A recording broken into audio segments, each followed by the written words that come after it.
Okay, Dad, this is our, I think our 8th or 9th podcast. We're after the Christmas break. You should know, Tim. You're the. I don't know. I get confused. We're right in the middle of the World Juniors. Canada got hammered pretty good, 6-0 yesterday by the Russians. You know, Tim, we're pretty even in shots there. Yeah. And I'm not knocking the goaltender, but if we don't get the better goaltending, we'll be out fast. Yeah. And that was the one thing, again, not knocking Dawes. He's been lights out in the OHL, but this is his first international tournament. You know, you got the big ice, and you have the pressure. Nah, he didn't stop the shots. And, I hate to be mean to a kid, but I got to be truthful on here. And if you listen to Hunter, I've seen this happen so many times before that the team gets so up, so ready, and they come out flat. And that's exactly what happened to them. They come out flat. Although the shots were almost the same, they were not ready. They were just the Russians looked like $1 million, I have to admit, and they look bigger too. They look bigger. I think it's uniforms or something because you have those white uniforms on. You look smaller. I don't know what it is, but they didn't look good. Doesn't make any difference. We lost the game. They'll smarten them up, and they'll be ready for Monday. Let's hope so. Because it could be off. And then the right reporters will say, there you go. Our programs are no good. Hockey's no good. I actually think they love when we lose so they can really zip us pretty good. And when we win, well, we won. We should have won anyhow. And that's the way I feel about it. Well, what happened to their star player is one of the reasons why. You're all right on the money. And, And I know what you're going to say is, Bettman comes on, Gerry Bettman comes on and says they don't want to go, they don't want to pay the insurance, they don't want to pay anything. Then they go over there. Now, just say Crosby went over there and Lafreniere, we don't know how long he's going to be out, number 1 draft choice. You get an injury like that to your knee, you're not quite as reckless. Not like Bobby Orr. Bobby Orr, I used to say to him, Bobby, we're up 5-0. And didn't matter. That's the way he played. And he had to retire at 28. And, sometimes you get an injury like that. Yeah, I hope the kid comes back because he's a pretty good player. Imagine the poor coach Rimouski. Yeah. And I remember we had a kid, and I remember we were in the playoffs, and we had a kid named Pat Jarrett, and he was terrific. Well, we weren't in the playoffs. It was he heard it. Yeah, and he went, and he was terrific. And somebody said your star player, your number 1 draft choice, just hurt his ankle. Never the same after that. Yeah, he broke his ankle on even in a camp on the under-17. Yeah. And that was the year we had Spezza, and we were hoping to have him and Spezza together on the power play and all that. And oh, well, the Lord works in mysterious ways. Anyhow, I remember how devastated I like that word, devastated, but I remember how. Well, it's like you say, the CHL coaches, owners, they're the ones putting all the risk out. Yeah, to me, I wouldn't go but the players. The funny thing is, the players want to go. Oh, sure, you want to go. What do they got to lose? They got nothing to lose. They get hurt. They still get paid. And who pays them as the owners? 2 week. In the playoffs, it's ridiculous. That injury is, as you said at the start, is exactly why they do not want to go in the Olympics. There was an awful injury to the Toronto Maple Leafs, Mikhailov. He said he might be out for more than 3 months now. How many times have you heard me say about short gloves? I mean, it's absolutely ridiculous. Now, Gretzky, who set 9,000 records, he had the big gloves, and Bobby Orr had great big gloves, and then they didn't do too bad. If I was the owners, I would get together, and I would sit down, and I would say, everybody wears the same size gloves. And this guy had the short gloves of the pitcher in the sun, and the little wee glove falling to the ice like that. He's out 3 months, his ligaments and the whole deal. He might never be the same. If I was the owners, I would have the meeting. I would say everybody wears the same gloves because Brendan Lemieux, all you do is block shots with those things. They're like kid gloves. Yeah, he broke his hand the other day too. You don't want to say the Leafs are lucky, but what if that would have been, Matthews or Marner? Well, you hate to be like that. Oh, sure. What your kid? Somebody's hurt. But say it was Marner. I mean, he's making $10 million. You pay him 3 months 4 months for nothing. I mean, I hate to talk like that, but it's the truth. If I was the owner, it's the same thing as the elbow pads. The elbow pads are weapons right now. And I see the guys putting on their shoulder pads. No wonder everybody runs at everybody. If they had those little Coopers that Shanahan and those guys raised, you would be afraid to hit guys like that because you'd get hurt yourself. I have to tell a story about Bobby Orr and his gloves. How he could handle a puck was so good was because he actually took a kid glove and sewed it on the front. So he actually did not have his hand in the glove per se. And Park saw this, and Park couldn't believe it that he had the click. He could pick up a dime with his glove. And nobody else did that. So after he retired and everything, I was talking to him on the phone. I said, all your equipment you had, your shin pads and all that, where is it now? He's, it's gone. What do you mean it's gone? Who's got it? He says, well, the cat peed on it, so they had to give it away. Well, Dad, it's Christmas time, and it's the holiday tournament, and all through Canada, U.S., there's tournaments going on. And I was at a rink the other day, and I guess the machine that cleaned the ice, I don't know what it was called, was electric. And we had an incident one time about a diesel Zamboni. Never forgot it. Was in Rochester, New York. I had a hockey school that started at 8 o'clock in the morning. Had to be there at 8 o'clock. And all day we were there. And I felt brutal all day and everything like that. So I was the last guy out. And as I'm leaving, I see our goaltender, a great kid, Chris Parker, I think his name was. And he was slumped and he was head down. And I went over to him and I shook him and I said, "What's the matter?" He says, and he woke up as if he woke up. He said, "I have an awful headache. I'm almost." And what happened was, and I had an awful headache too, and all the instructors, everybody had it. And what happened was the fans, they had 3 or 4 fans up in the ceiling, and we had a gas powered. I forget what it was. But it was, and the fumes stayed inside. And if we had stayed inside, the doctor said, if we had stayed inside another hour and a half, all of us could have been died from carbon monoxide. Did I get it right? Yep. And I got him outside. I had to help him outside and all the people in there. But I never forgot. And I thought of how we've really come far that we have electric now. And I love the Olympias. I love they're nice and shiny, nice and red. They really look good. But I thought of Chris Parker slumped over and me hardly making it out because of the fumes and how far and how fast and how much better it is now. Well, Dad, when we're doing the podcast, we were looking at this date in hockey, and it was 40 years ago to the day that the Toronto Maple Leafs traded Lanny McDonald to you in Colorado. I never forgot that. Ray Miron was the general manager. You can spell that with an O, but anyhow, Ray Miron. He came to me and he said, we heard through the National that they were trying to get rid of Daryl Sittler. Imagine trying to get rid of Daryl Sittler, but they found out that Punch Imlach found out he had a no-trade contract. So to get even with him, and boy, it must have been something back in those days with Punch, he said, we'll give you Lanny McDonald. Lanny McDonald. I mean, they want to get rid of Lanny McDonald? I couldn't believe it.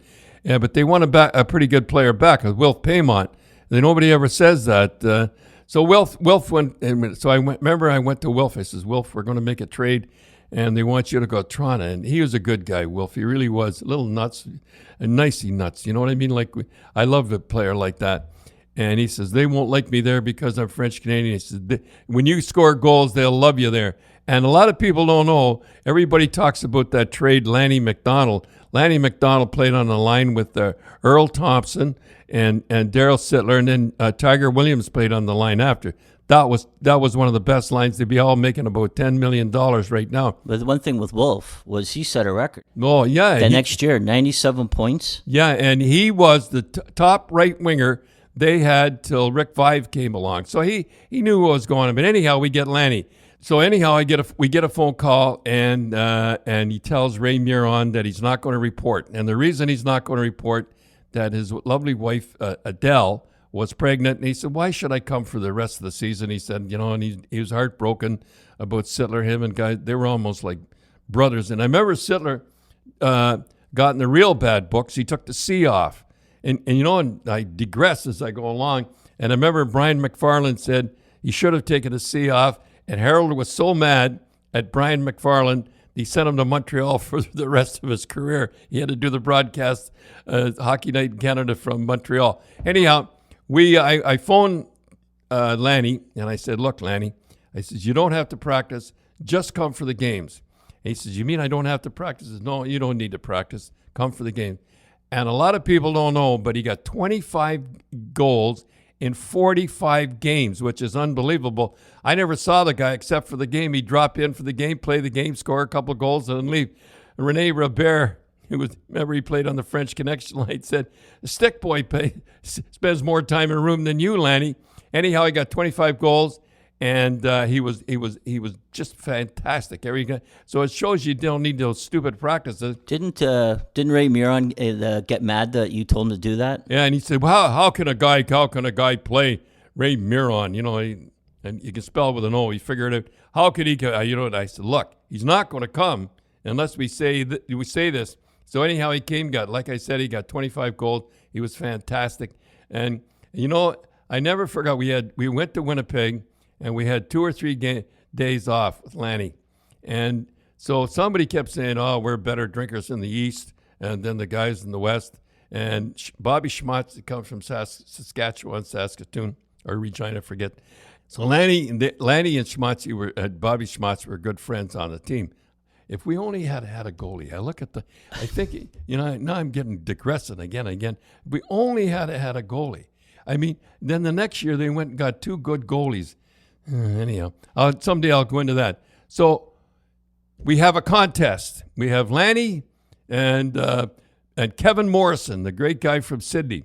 They call him the Beast, right? Oh, they call him the Beast. I mean, he could put him away pretty good. He could throw him. He was a great guy. And so I'll never forget the room. So we have the beer there, and we're all set to go. Like we had 2 or 3 days off. We wouldn't do this. So we're all there. So what were they doing? So they had the beer. They had a case of beer, and they'd have a beer out in front. They had to drink how many? Well, I forget how many. It was a lot. And I said, I think we're in trouble here, because I could see Kevin after a couple started to work at it, and Lanny McDonald. I mean, he was having fun. So I remember that was the end. I forget how many we had, and they put him away pretty good. Kevin was good. Don't get me wrong, better than most people. And I'll never forget. He called quits. I won't say what happened. He called quits. He just couldn't drink anymore, Kevin. And Schmatzy, he looked at Lanny, and Lanny said, Schmatzy, crack me another one. And twirled his mustache and went in. He said, that was the trouble. I said, my best fighter, I thought he was the best drinker. My best goal scorer was my best drinker. Tim, when I played, we didn't have enough money.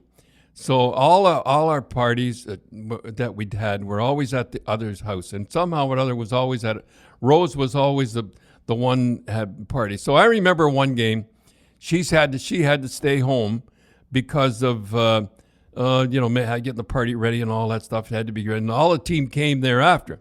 So she says, well, you take Cindy down. So this is my story.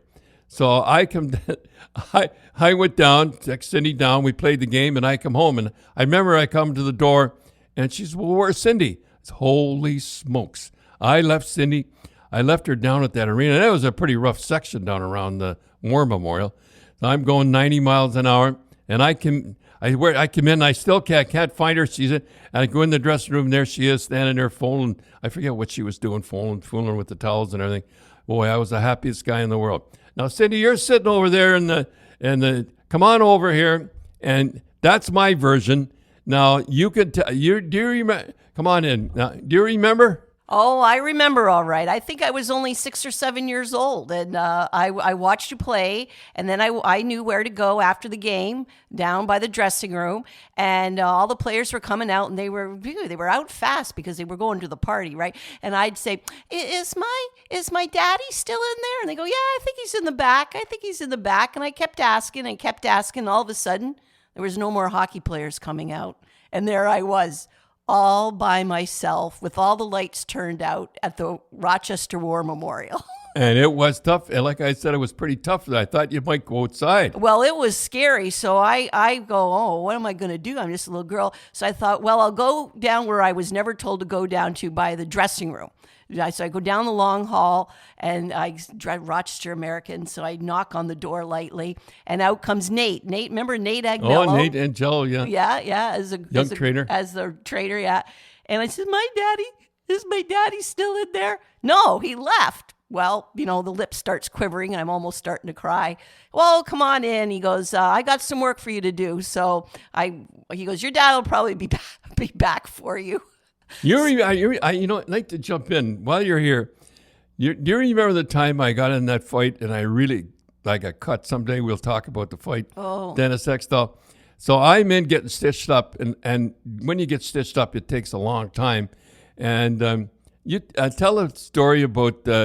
Now I'll tell a story. When I remember getting stitched up and coming out, and Rose was standing there, and she looked at me, kind of funny. I remember she said something. I forget what she said. But you're a young girl, and I come out stitched up. I was still losing blood from a fight. Now, tell us what you thought of me coming out of the dressing room with the blood. Well, I can remember always going to your games, and you were always in fights and everything. And I sort of, it's pretty cool to see your dad on the ice, knowing that he's the toughest guy. But then there was that one fight. Oh, we'll have to tell that story about Pittsburgh, about the fight between Gassoff and who was the other guy? Steve Durbano. Oh, Steve Durbano, yeah. Yes, I remember that too. But anyhow, tell us about when I walked out with cut pretty good. Well, we're there, and once again, all the players are coming out and saying, "Oh, Rose, wait till you see Don. Oh, Cindy, wait till you see your daddy." Whoa, they're going on like this. So you finally come out, and you go up to us, and we're just. Your eye was just a little slit. You had all those, and it was oozing and everything. So Mom and I took a really close look. And remember what Mom said? I forget what she said. She says, she goes, I wouldn't have thought a human fist could do that much damage. Nice. And I'm standing there big. I know. I'm like, that's the way it is. Do you remember taking the stitches out? Oh, yeah. That's a funny one. Now, I remember when I first met Rose, from her, she'd never seen anybody in fights and stuff before. So, to get stitches when you're like that, you'd have to go to the hospital or you'd have to go to the doctor to get them. And I said, look, take these stitches out of my eye or something. And I used to get cut around a lot of the fights around the eye. And, I can't. I remember Rose said, I can't do this. I can't do that. I just take the cuticle scissors and pluck them out. I can't do that. So I remember after 3 or 4 years, she used to do this. Do you remember what she said to me? Oh, I remember all the time. I sort of enjoyed it too. When it was always great when Mom says, "Cindy, go get the tweezers," because what you do is you pull the stitches up with the tweezers, and then you cut them with the cuticle scissors. I didn't know that. Yeah, because you needed the thing. Hurt. Yeah. Well, what she used to do was. She used to tweak you with the tweezers, and put a little bit of flesh and make you flinch. And then she'd say, "Oh, Cindy, look at big tough hockey player. Look at him flinch. Look at him flinch." And she used to like to see me twitch all the time. She's a big soft hockey player. Yeah, I'm supposed to be tough. And I remember when she started, she wouldn't even touch me before. That's right. Well, we were tough. We toughened up. Remember when even when should we even talk about you with my teeth and even you toughened me up? Oh, yeah. I should tell that story. Now, this is the story. No, it sounds terrible, but it's does. Not. It sounds terrible, but isn't it? So you were young and you had your tooth and it was just hanging by a thread. Sounds terrible. Not when I think of it. It was my baby tooth. Yeah, baby tooth. Anyhow, so I said, "Get the pliers." And so I pulled it out. I pulled the tooth out. Sounds terrible to just talk about it. So I remember a guy, our top scorer, and I don't want to mention his name. He got into a fight, and he was like a little baby fighting like that, and he got beat up pretty good. So we're sitting around at the downtowner afterwards, and I'm in the wives, and that's what we used to do. We used to sit around and talk and everything. And she heard about what I did, and I guess Rose told her. She said, "I think that's cruel. I think that's cruel to make your daughter stand there with the pliers and you come up and pull her tooth out." I said, "It's too bad your husband didn't learn a little more toughness. He might have not got beat up tonight." She came at me. She was coming right at me over the top. So we used to have a lot of fun. And how did we get into this here? Well, like the thing is, people wonder nowadays. I mean, that's how you get your toughness, and you get sort of immune to all that violence, and that's how we were sort of raised. Like we just remember the time, Sydney, you had a big, beautiful bike. I'll never forget it. But you grew old, and I made you clean the tire. You were going to give it to your neighbor's kid or something, and you cried and cried. You couldn't understand why I made you clean the bike and give it to another person. Why they couldn't clean up? Do you remember that? Well, I remember that, and I remember you and Mom really got in a big fight like that because Mom took my side. She couldn't understand why I had to clean the bike if I was giving it away for free and all this. So then you two really went at it, and then, oh, geez, I better clean the bike because Mom and Dad... you were crying, cleaning the bike, and I'm thinking, I'm being a good guy. I paid for the bike. That's right. And I'm giving it away, and here we're having a big fight over it. Yeah, you taught me a lot of lessons in life. I mean, that was one of them. You clean. So if you give something away, doesn't mean you got to give it away dirty. So clean it up. You know, and on the Grapevine, I loved that show, and it was really, I had a lot of fun at it. And we had Gerry Cheevers on, and I played with Gerry Cheevers in Rochester Americans, and Betty, his wife, and Rose were good friends. And we have a few stories that Gerry starts off. That doesn't make me sound very good, but we have a few stories from Gerry Cheevers. First of all, before you go any farther, I watched the start of the show in a private office with no air conditioning, which is okay. I can see you sweating. That's from overweight. And you mentioned something to your dog about me being a little flaky. No, I said goalies. You know, goalies. Well, I used to be a goaltender too. Yes. Well, you know, I don't have much defense for that. Any guy who played goal for 20 years and went in and coached has got to be somewhat flaky. You're not kidding. There's 3 things in my life I haven't done though, Don. I got to tell you truthfully. I've never talked to my dog. I've never worn a double-breasted suit. And never wore a pink tie, so you figure it out.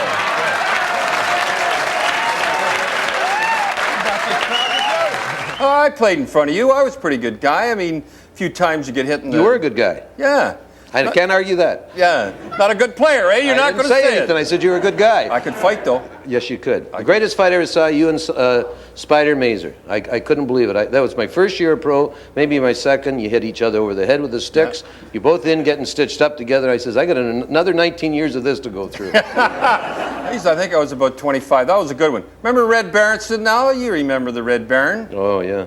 I'd gone through my whole junior career, first couple years of pro without a serious injury. My wife presented me with a child the night before, a premature child, weighed 6 pounds, very tough night, and I never went to bed all night. And the first shift down the ice, Red Berenson was a great American League player. He comes down in grapes, and I wasn't sharp that night, and usually when a player come down on grapes, I felt I had to be sharp to bail us out. And anyway, he danced around grapes like I expected, and let a routine shot go, and I missed it, and that was the first time I got seriously injured. I lost all my teeth and 40 stitches. And I want to thank you, or else I would have that's good. I would never been a complete hockey player. Crow made you go back, did he? Joe Crozier? I got stitched up and finished the game. Yeah, stitched up, knocked all... You got benched. I got benched. Well, what else is new? Remember the next day he wanted you to practice. I go in and... You said go in grapes and asked him if I have to practice. Well, the old crow, Joe Crozier, we're talking about, our coach, who was a great coach, I thought. He had some funny ways. Made you go back out and practice. Pitt Martin, another one. I mean, I remember. That was the safest thing in the world for me, though. I never get hit in practice. Oh, you're not kidding. We'll talk about that a little later. Geez. How about Pitt Martin? That was a scary one, though. I have to admit this one. That was one of the worst injuries I've ever had in hockey. Once again, Pitt Martin was coming down the ice in the American League, and he was about to either go around or through Don Cherry. I couldn't figure out what at the time. And I thought he was going to go around, and I was prepared for that, but he went through him. And I reached out to grab the puck, and my hand slipped out of my glove, and he skated right over my hand. And I think I was out for a good 2 or 3 months there. It was a terrible injury. And then you had to... I still like you. I don't know why, but... No, you played. I used to, when we get up 6-1, and we did used to get up 6-1, you were in the net. I used to go nuts because I knew we were going to have in a heart attack any time now. But you never cared about your average, eh? It was always the wins. And what was the record? Now, I want you to tell a record that you set in the National Hockey League. I didn't set any record. The team I played on set a record. All right, don't give it that one. We went 33 games without losing. And this is no kidding. Of course, you had... Robert was playing at the time. And I can tell you a story about that record. We went 33 games without losing, and we had first place cinched, and we were getting ready for the playoffs, and our coach, Tom Johnson, decided that he'd rest Bobby Orr and Phil Esposito the night that the streak was broken, and it was 4-0 at the 10-minute mark. Well, that sounds like Tom. Yeah, so, right. Practice, the worst practice player in the world. He used to steer the pucks into the net. You remember that? Remember the time I almost had you going there once? Well, if we ever got divorced, it would have had to been this time. We had a week off. We had won the bye, won first place in a bye, and Grape said to me, "You don't have to come for practice for the whole week." And I said, "Well, I got to practice. I'm coming." He says, "No, don't go," because he knew I'd ruin practice. The players hated me in practice and everything. And I said, "I'm going." He says, "No, I don't want you there till Friday. Take a good skate and go play the games." Anyway, I showed up.